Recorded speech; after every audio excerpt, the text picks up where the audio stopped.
Ever wonder how the most strategic minds navigate something as complex as friendship? INTJs are known for their calculating nature, but how does that translate to building genuine connections? Dive in as we uncover the silent strategies INTJs employ to cultivate and maintain their unique bonds. At first glance, friendships might seem like the one area where strategy shouldn't play a role, where emotion and spontaneity should reign. But for the INTJ, relationships are no exception to their deep need for structure, intentionality, and purpose. They don't wing it, they don't casually stumble into friendships. They design them slowly, quietly, and with surprising precision. And while some people might misinterpret this approach as cold or distant, the truth is that INTJs navigate friendships with a level of care and thoughtfulness that few other personality types can match. The architect's social blueprint begins with an important clarification: INTJs aren't antisocial. They are selectively social, and that difference changes everything. To the outside world, their quiet demeanor, need for space, and preference for solitude can look like disinterest in people. In reality, INTJs crave connection, but not just any connection. They want friendships that stimulate their minds, challenge their assumptions, and allow them to grow. They're not looking for someone to pass the time with.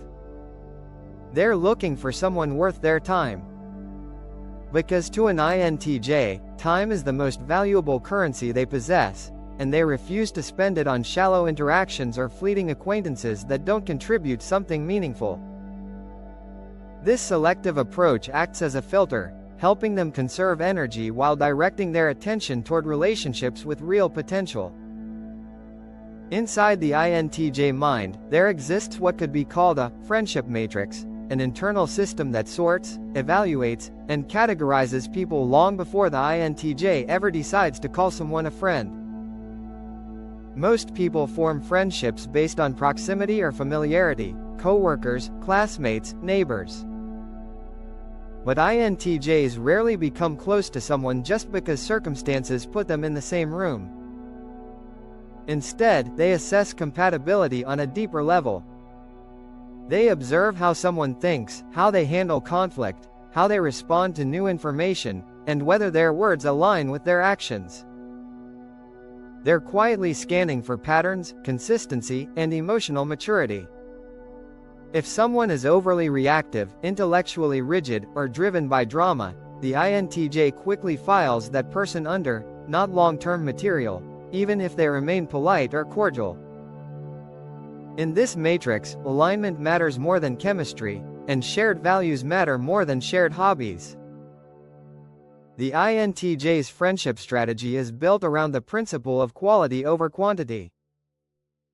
They don't need, or even want, a large circle of connections. A few strong relationships are more than enough, because INTJs tend to invest deeply in the people they choose. When an INTJ commits, they commit fully, offering loyalty, insight, problem-solving, and emotional support, often more than people expect. But they won't invest at that level unless the foundation is solid. They are acutely aware of the emotional and mental energy required to maintain close friendships, and they refuse to spread themselves thin. Many INTJs can count their true friends on one hand, and they prefer it that way. A small circle allows them to be present, thoughtful, and consistent without feeling drained or overwhelmed. This desire for meaningful connection is also why INTJs often appear aloof or reserved when they first meet someone. It's not shyness, and it's not arrogance. It's a silent vetting process. INTJs want to understand who someone really is before offering their trust or opening up emotionally. They watch how the other person interacts with the world, how they treat strangers, how they handle stress or disagreement. This observation period isn't intentional gatekeeping, it's protection. INTJs have no interest in investing in someone who will later prove unreliable, emotionally chaotic, or intellectually incompatible. So they wait, gather information, and make careful judgments. To some, this can feel uncomfortable, like the INTJ is studying them from a distance. But to the INTJ, it's simply the smartest way to navigate relationships in a world full of noise and unpredictability. Once someone passes this unspoken evaluation, the INTJ becomes noticeably warmer and more open. They shift from passive observers to active participants, allowing themselves to express their real personality. People who make it past this stage often describe INTJs as unexpectedly funny, deeply insightful, and surprisingly loyal. The transformation can feel dramatic, almost like learning a secret language.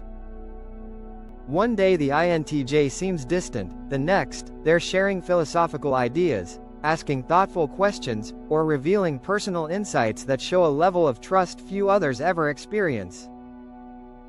It's not that the INTJ changes, it's that the person has entered the INTJ's inner circle, a space reserved for only the most trusted individuals. But even when INTJs decide someone is worth their time, their approach to maintaining friendships is still quiet, intentional, and strategic. They aren't the type to message constantly or make plans every week. Instead, they show up in moments that matter. They listen deeply, offer original solutions, and provide stability when someone's world feels chaotic. While some people maintain friendships through constant chatter and emotional check-ins, INTJs maintain them through presence, dependability, and depth. If an INTJ considers you a friend, they will remember your goals, observe your struggles, and think about ways to support your growth. They might not express their care loudly, but they express it consistently. In their eyes, actions are more meaningful than words.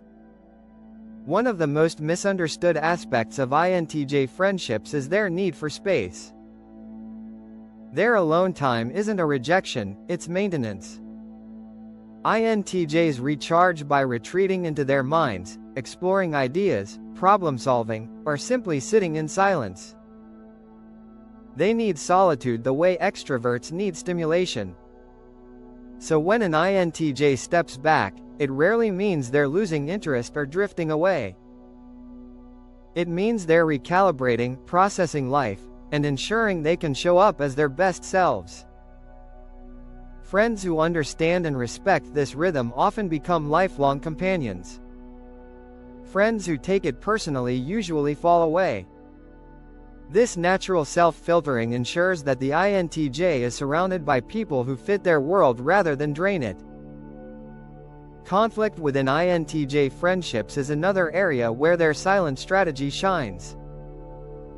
INTJs handle disagreements with logic, patience, and directness. They don't like emotional explosions or unnecessary drama. If an issue arises, they prefer to discuss it calmly, find the root cause, and resolve it efficiently. They value honesty over comfort, even if it means having a difficult conversation. And they expect their friends to do the same. INTJs deeply respect people who can address problems with maturity and clarity, because emotional stability is one of the key traits they look for in long-term relationships. Friends who can't communicate directly, who cause recurring chaos, or who refuse to self-reflect often find themselves quietly phased out. It's rarely abrupt. The INTJ simply reduces their investment until the connection naturally dissolves. While INTJs value independence, they do have a surprising emotional depth that often goes unnoticed. Beneath their cool exterior is a loyal heart that cares intensely about the people they let in. They may not express affection through constant validation, but they express it through commitment. If an INTJ offers you their time, their honesty, their advice, or their vulnerability, those are signs of affection more genuine than any flowery speech. They choose their people intentionally, and once someone earns their loyalty, that loyalty is steadfast. They may not say, "I care about you," but they will remember your goals, defend you when you're not around, and give you insights that help you grow. Their friendship is a long game, built slowly but built to last. Another core element of the INTJ friendship strategy is their preference for intellectual compatibility. If someone stimulates their mind, encourages curiosity, and explores ideas without fear or stubbornness, the INTJ becomes invested almost instantly. They love conversations that evolve, questions that challenge them, and people who aren't afraid to dive deep into philosophy, psychology, systems, or abstract theories. But they don't want to debate for dominance, they want to explore for understanding. This intellectual dance creates a bond that feels uniquely satisfying to them. They admire people who think independently, who bring new perspectives, and who aren't threatened by complexity. For an INTJ, a friend who can match their mental pace feels like a rare treasure. Even though INTJs thrive in deep intellectual spaces, they are surprisingly lighthearted and humorous once comfortable. Their humor is dry, sharp, and sometimes dark, but it's one of the clearest indicators that they trust someone. If an INTJ starts teasing you, sharing inside jokes, or making sarcastic remarks, congratulations! You've officially unlocked the comfortable mode. It's their way of adding warmth to a friendship without relying on emotional vulnerability every second. Their humor becomes a bridge between their inner world and the people they value most. Despite their strategic nature, INTJs struggle with certain aspects of friendship. One common challenge is initiating social interactions. They may want to reach out but overthink the timing, wording, or purpose of the message. They don't want to bother anyone or appear needy, so they wait. Sometimes they wait too long. Many INTJs have lost potential friendships simply because they assumed the other person wasn't interested when, in reality, both sides were waiting for the other to initiate.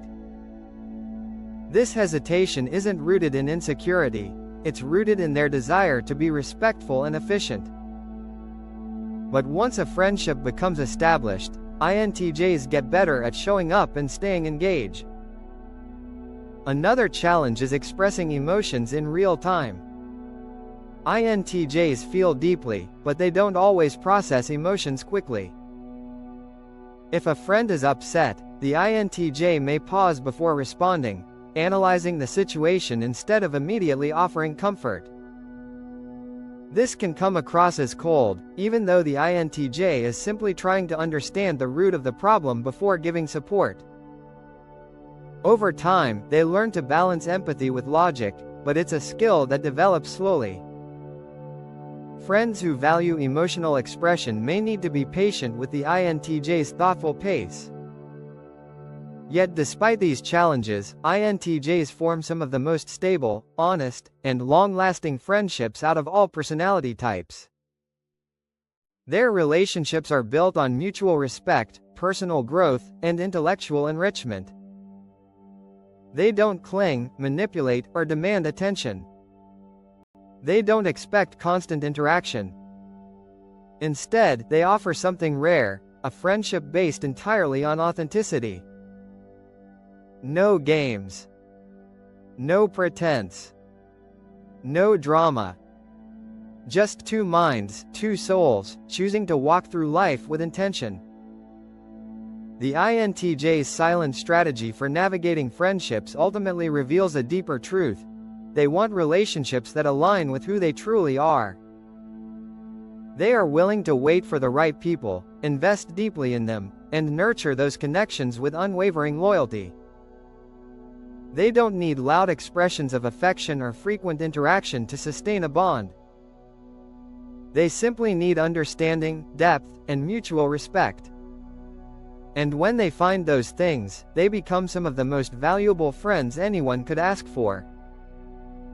INTJs may navigate friendships quietly, but the impact of their presence is anything but subtle. Their loyalty is fierce, their insights transformative, and their commitment unshakable. For anyone lucky enough to befriend an INTJ, remember this.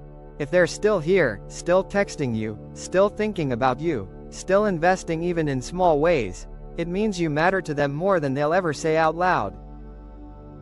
And if you ever wonder where you stand, look not at their words, but at their consistency. That's where the truth always lives.